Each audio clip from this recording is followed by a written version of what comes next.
So contracted rates, let's talk a little bit about what OTA stands for first off, because you're going to see that acronym a lot. Stands for Online Travel Agents.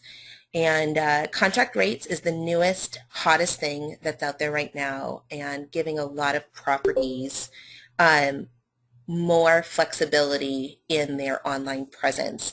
We are seeing massive growth on behalf of the properties that are with BookingCenter. And then we're also seeing growth within the OTAs themselves, which means that they're all trying to keep up with one another. And that's good for everyone.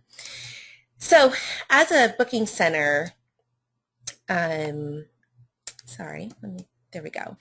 As a BookingCenter customer, you all started out with the BookingCenter PMS program.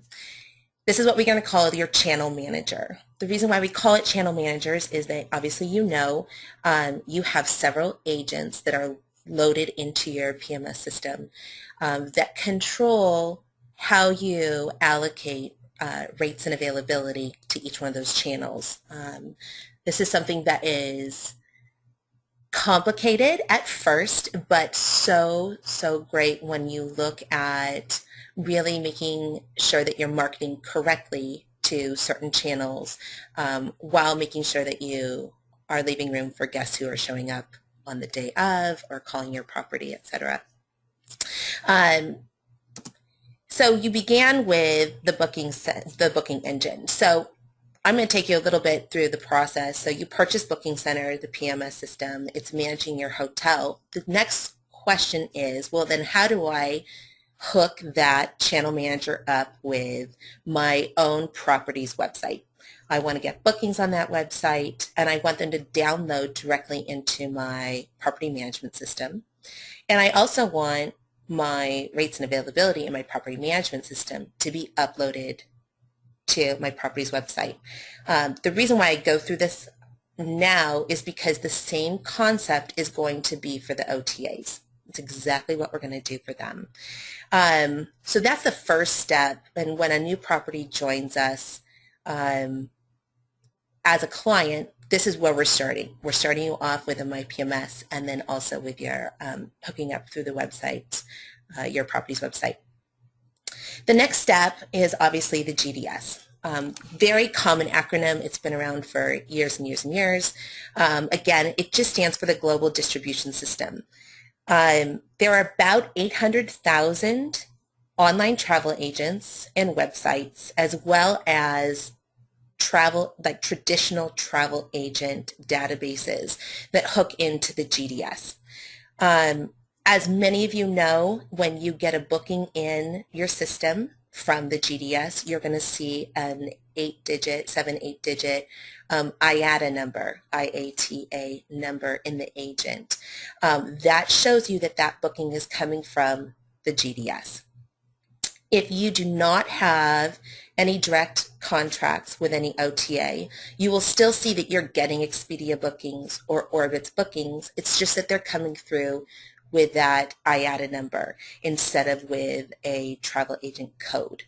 But people right now are a little frustrated with GDS, and I'll kind of go around this a little bit because I would not recommend right now that people ditch GDS, though it is kind of a hit or miss. We have some properties say we've been with GDS and we are not getting bookings. Or we've been with GDS and we get a couple here, a couple there, but nothing steady. And it's very frustrating. And I would agree. Because it's going out to this massive market, you are not really targeting a certain website. You're not targeting, say, Booking.com. You're not targeting Expedia. And so there is frustration in that, but when properties ask me, should we stop GDS and go to the OTA contract rates, I will discourage them from doing so, just because if you are still marketing to traditional travel agents who are accessing the travel agent database in Sabre, Amadeus, Galileo, even World Choice Travel, those only go through the GDS. And so my point is there's no harm in staying with the GDS. Again, your agent for the GDS in your system is called WR, and you can change how many rooms you offer to that agent within your system. And I'll tie that in a little bit later on, so hold on to that. However, about a year and a half ago, just a little history about me, I've been with BookingCenter for 7 years. It's hard to imagine it's been 7 years, but originally in billing and now transferring into distribution. So this has been my baby for about a year and a half. It's been a huge learning curve for me, as is for you, as hotels and property managers. The internet really keeps you on your toes. And I have a lot of properties who tell me, I just want to run a hotel. and I kind of chuckle and I say, yeah, I'm sure you do. I just want to answer your simple questions, but the internet continues to evolve, continues to bring us better pathways into getting more reservations, getting more guests into the property, and so that just means that we have to stay, if not ahead of the curve, at least on the curve, to remain competitive. Here are some properties that I talk to say we've got enough guests coming in. And again, we're here to make sure that this program, whatever BookingCenter can do for you, matches your needs. And so we're excited about the OTAs, we're excited about the contract rates, because again, we're seeing just a lot of results from that. So the third layer that we're now adding is called the OTA contract rates. This also formally used to be called net rates. But because that term is kind of phasing out with the different structure of how OTAs are handling the direct contracts, we've now changed the term to be OTA contract rate. And again, a contract rate means you're going to have a direct contract with one OTA. That's it. So as opposed to the GDS, where you have basically distributing your hotel's information to 800,000 different travel sites, you are now just having a contract with one online travel agent. This may seem limiting, but I don't want you to see it that way, only because the contract rates are a great relationship between your property and the OTA. And I'll explain a little bit about that on the next slide. But don't feel like you are limiting. I want you to see it more as you are targeting. You are targeting a website that's actually going to get you some real-time reservations coming in. So let me check if I have any questions. Okay, we're good. Excellent. I'm going to go to the next slide when my computer decides to go to the next slide. Again, how does BookingCenter fit into that? And we'll talk a little bit about the structure of it, but we're talking about syncing rates and availability without external management. So the first, again, we're going to start with the right side for a moment. Again, we're talking about your BookingCenter PMS. You've got your channel manager. Your channel manager is now hooked up to your website, and you're getting bookings to your website through the big booking engine. And then you're also hooked up to the GDS. The GDS is getting you bookings from all those 800,000 different sites. They all, on the right side, right now, speak the same language. Everything that is in your BookingCenter software, the way it is, gets distributed exactly how it is on your website in the GDS without any additional work, so to speak. And then we've got on the other side the OTAs. Right now, the 5 OTAs that we offer, number 1 is Booking.com, and then Expedia. If you are up on the news, Expedia does include Hotels.com, Veneer, and right now they just accepted all Travelocity, North American Travelocity sites. So that is part of the conglomerate for Expedia. We also have Priceline. We've got Hotwire and Orbitz. Those are the main 5 that we interface with. If you wanted to, and most of my properties start this way, they've actually been already contacted by, say, Booking.com without BookingCenter having knowledge of it. Booking.com will give you a call and say, hey, have you ever thought about having a direct contract with us and managing it through the extranet? A lot of my properties sign up because that's a fantastic way to distribute rooms. And so they're given a market manager with that OTA, say the Booking.com market manager. And at that point, you start receiving bookings from Booking.com. The problem is that the OTA, the Booking.com, is not connected to the rates and the availability that's in your channel manager. So Booking.com is going to start sending you faxes, and those faxes are going to have reservations on it, and then you manually need to enter those faxes into your BookingCenter PMS system. Because what's happening is you're literally filling up rooms, but your PMS system does not realize that you're filling up rooms, and you're still pushing those rooms to your website and to your GDS. And so it ends up in a lot of overbookings, I'm going to say. I've seen it where pricing has been different. Somebody has showed up with the impression it's one price and it's not another, because the two systems are not talking to one another. I have a lot of properties who also, if they start out this way, say it's so heavy in manual input. I have to make sure I'm standing by my fax machine, get the fax, throw it over, put it in my BookingCenter system, and then I need to also make sure that anything that's coming into my BookingCenter system also goes out to Booking.com so that I don't sell those rooms on Booking.com. Of course, there are ways to work around it, but again, we're understanding that running hotel takes a lot of time. You are multitasking like nobody's business, and we're just trying to simplify this for you. So that enters the interface. The interface is what you would use BookingCenter as. These terms are fancy, and sometimes I can't believe that I actually know what these words mean. And I'm sure you have that feeling too. I talked with somebody who said, I utter the word extranet and I can't believe I know what that means. But interfacing just means we're going to connect. We're going to connect one system on the left with one system on the right, and literally they're going to send information back and forth to one another. The information that we are really sending, again, is your rates and availability. That's what matters most. And again, also, guest information, when somebody books on Booking.com, the guest information would also sync directly into your channel manager as well. And so the question is, how do we do that? Well, that's where I come in. The term is mapping. Mapping just means I'm going to translate the terms of the OTA that you've agreed with your market manager into terms that BookingCenter, your BookingCenter software understands, and back and forth, and vice versa. So Booking.com may call and you set up 3 rooms.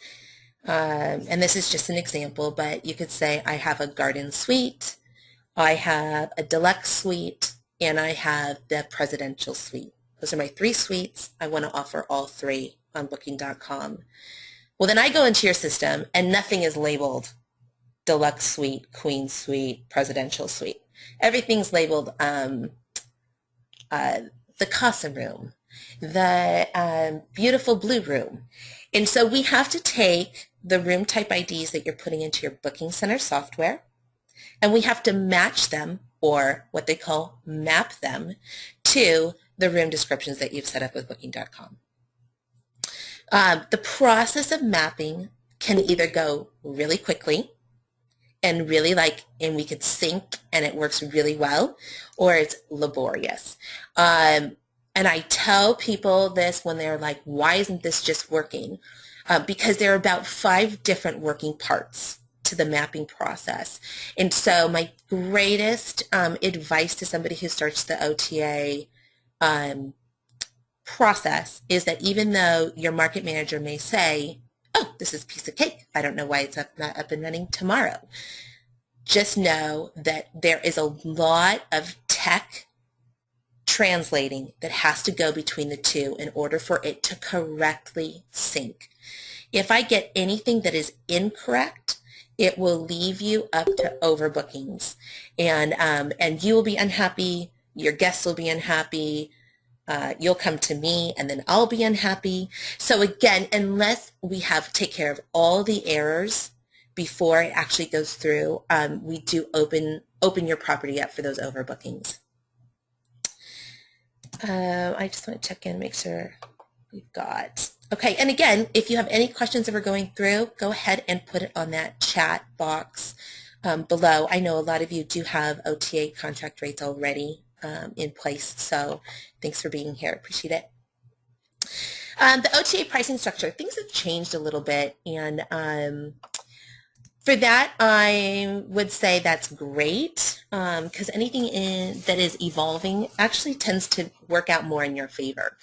But I'm going to kind of give you the pricing structure for the OTAs. And again, if you remember, and we'll review this in the next slide, but if you remember that your contract between your property and the OTA is actually just between your property and the OTA. BookingCenter is just serving as a conduit to your management software. That's all we're doing. So when you have questions about your contract with the OTA, you're going to go to your market manager. That person is going to be your point person the whole way through. If you have issues with your rooms and how they're appearing, you're going to go to that market manager. If you have a room that you want to add, a room that you want to deactivate on one of these channels, you're always going to start with your market manager first. Once those changes are made, they'll get in touch with me, and then I will make sure that everything is mapped and we're on our way. So the pricing structure for the OTAs, we've got Booking.com and Expedia. Booking.com is going to charge you a 15% commission on the back end of the reservation. You may say, okay, that is much higher than I would be paying. Not much, it's about 5% higher than I would be paying on the GDS. But let me explain to you kind of the bigger picture of the OTA.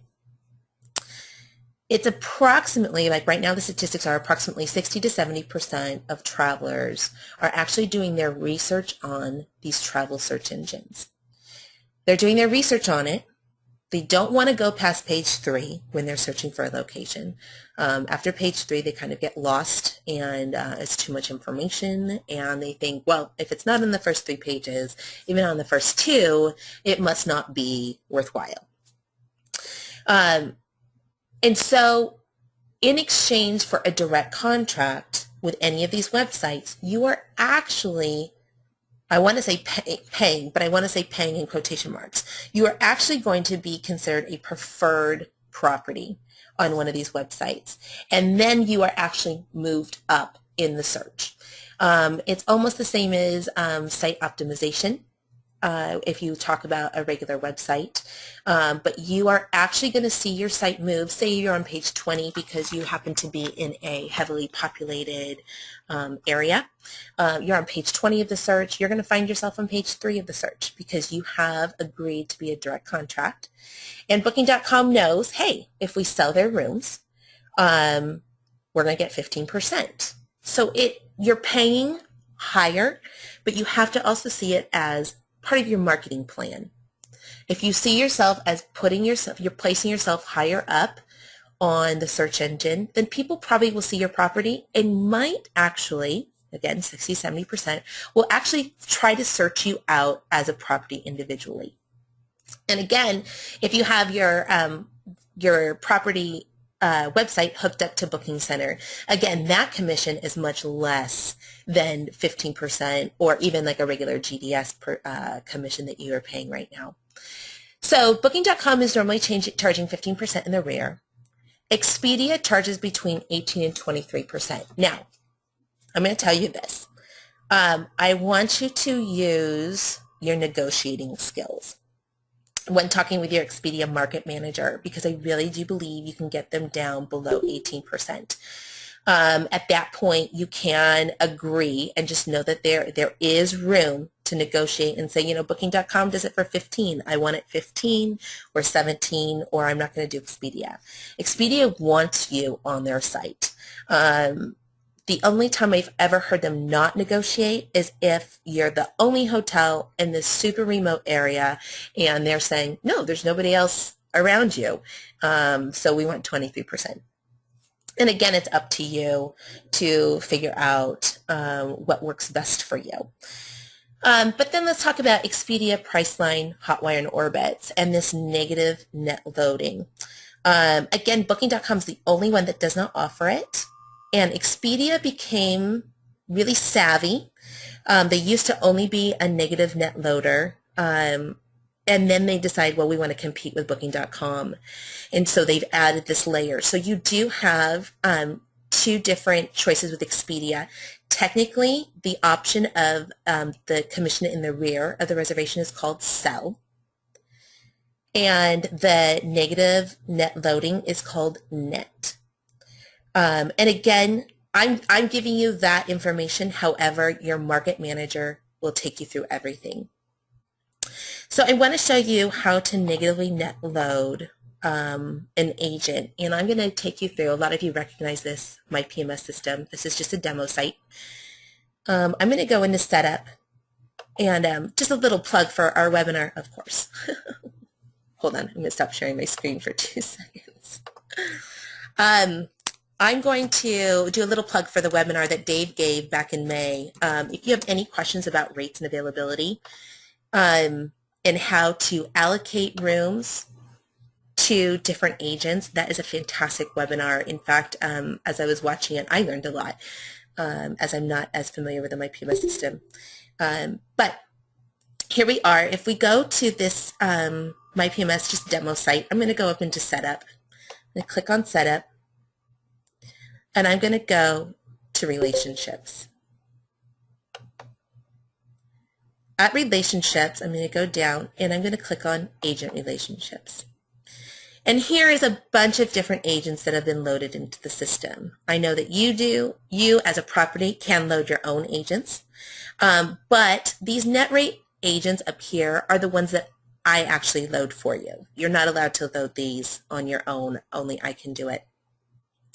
So I'm going to look at this, and I'm going to actually go across. I'm going to say, okay, here's my room allocation. I'm going to push to Booking.com, and BK1 is a sub agent of that, and we'll do that in a different webinar on how to do sub agents. But BK1, I'll just take it for example. I'm going to allocate 28 of 40 rooms. Now remember, because you can look at this and say, wait a minute, how can you have 72 of 40 rooms? Each different rate that you add in for the room becomes a different technical room. So this is 40 rooms, but I have several different rate plans that I can offer for each room. If I wanted to negatively rate load this, I'm just going to put right here a negative, and I'm going to put 15. What that does is that's going to take my rack rate, my daily rate for that room, and discount it 15%. Again, this is 15%, not $15. And so what that's going to satisfy in these websites is that you're going to sell it to them at a discount, or I like to say wholesale. You're going to wholesale your rooms, Expedia, Priceline, Hotwire, Orbitz, all the way down, and then they're going to sell it for whatever they can. At that point, when you sell it for whatever they can, there is no commission due. If you want a really steady way of doing things, your negative net rate loading is the way to go. Obviously, this is not as much as a variable because you understand what you're discounting the room already, and you're not receiving this commission.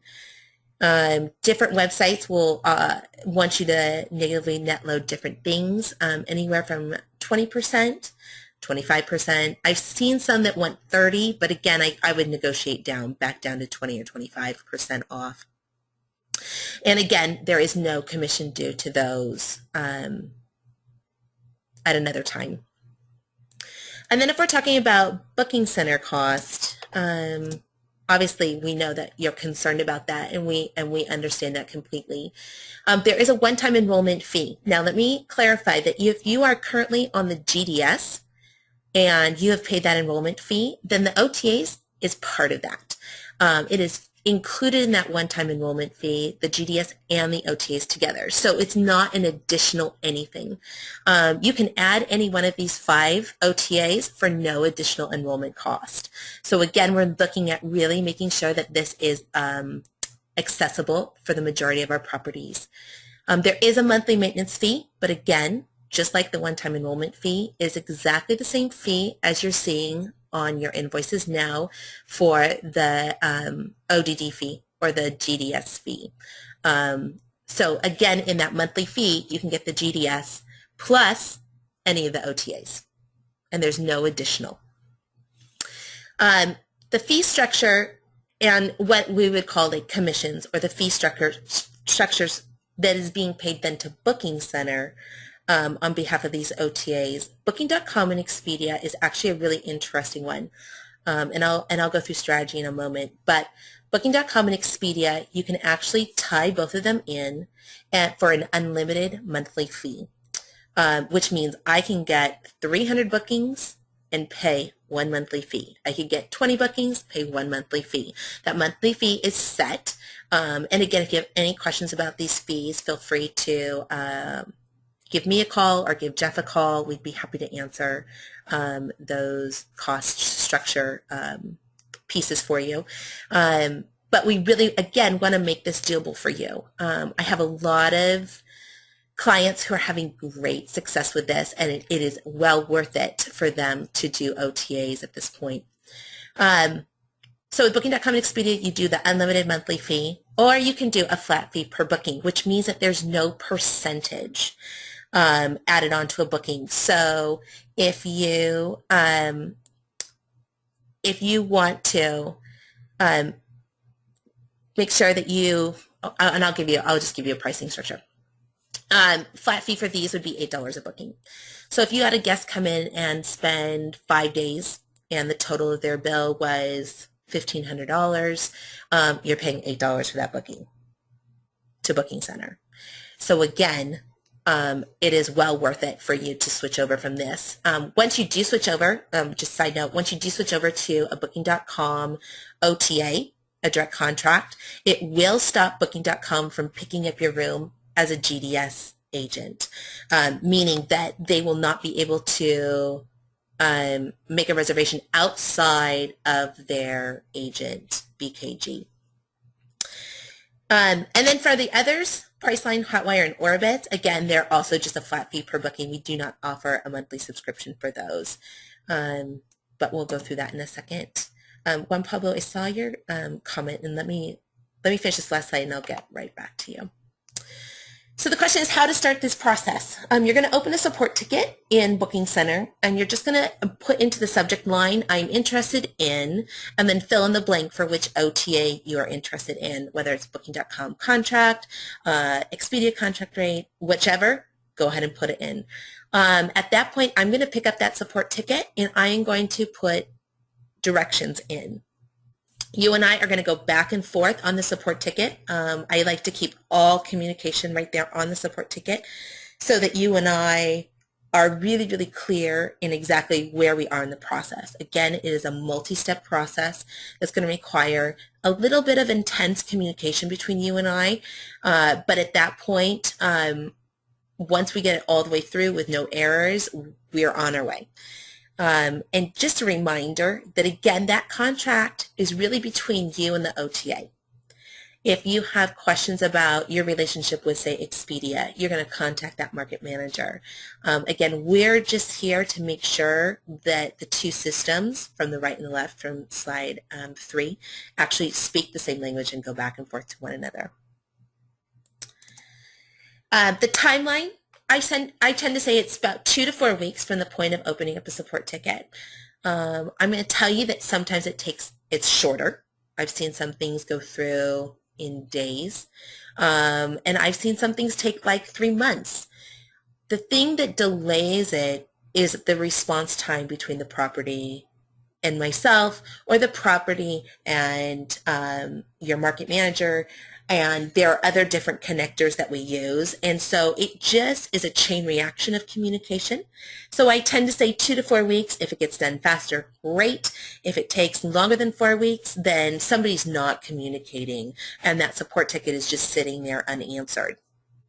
But again, we are our best commitment to you is that we want you on the OTA. We want to be part of that process for you to get more bookings, and so we are going to be pushing those through as quickly as we can and as quickly as we get that information.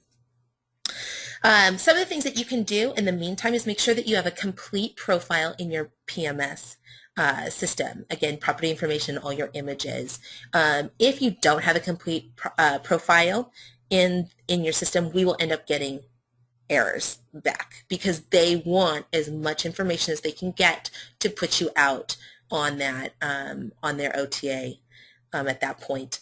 The other thing is I need you to complete the mapping of each room type. I will actually send you a message with really explicit directions on how to complete that mapping, but if that remains there unanswered, then there's nothing I can do until you do answer that for me.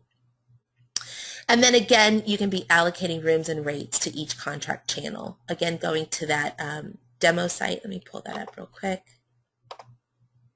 You can be allocating different rooms and rates to these. And again, I didn't mention this before, but let me mention it now. If you wanted, with Booking.com, say you had 7 room types, and you said, I only want to offer 5 rooms types. Each room type has 3 rooms. But I don't even want to offer all 3 rooms to Booking.com. I only want to offer 2. You can absolutely manage all of that.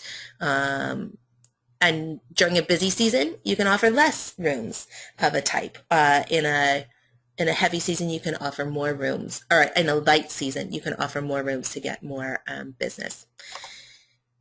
And at that point, my strategy normally with properties who are starting the OTA process, I'm going to have you start most of the time with Booking.com and Expedia. Those are the 2 OTAs right now that are getting amazing results for our properties. So I would have you start with either both, or I'd start you with like Booking.com, and then like in a week start you again on Expedia. Again, those are 2 different support tickets because they have 2 different processes, 2 different forms, enrollment steps. And then after that, I would add Orbitz. Orbitz is the easiest because we have literally a direct line. Orbitz and BookingCenter speaks the same language.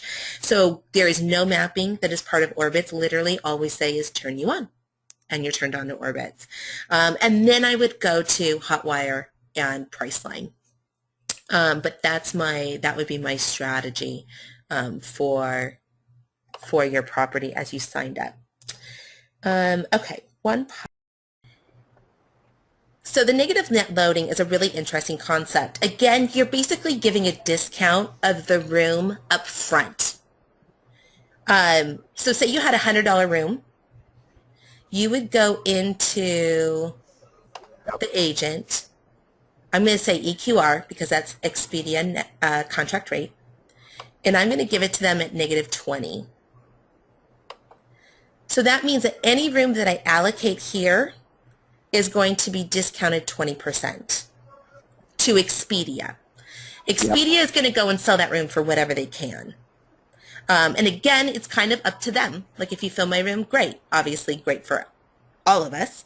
And if you don't, well then they're losing whatever they could mark it up by, if that makes sense. And at that point, then there is no commission due to Expedia beyond that. I'm going to unmute you all and ask if anybody else has any questions.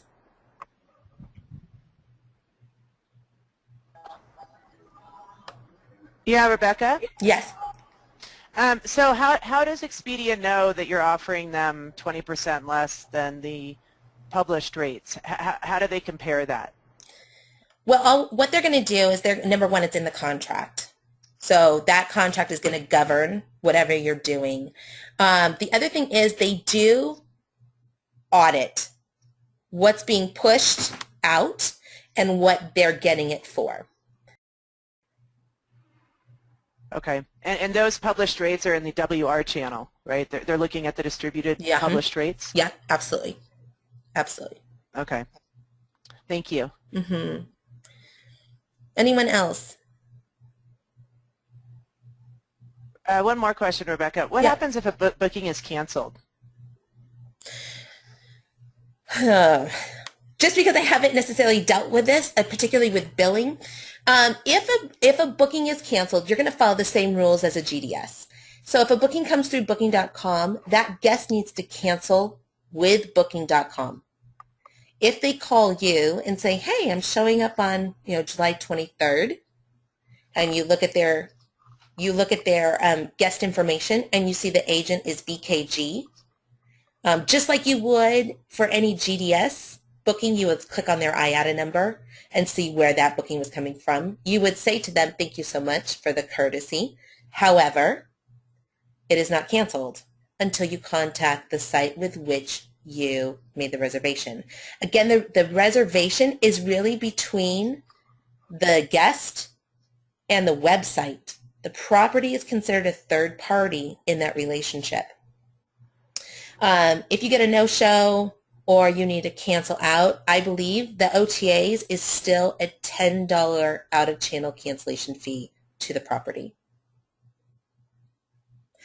I say I believe just because I have not run into any examples right now where I have seen that actually happen. So okay, great. Thank you. That's where I am. Yeah. Anyone else?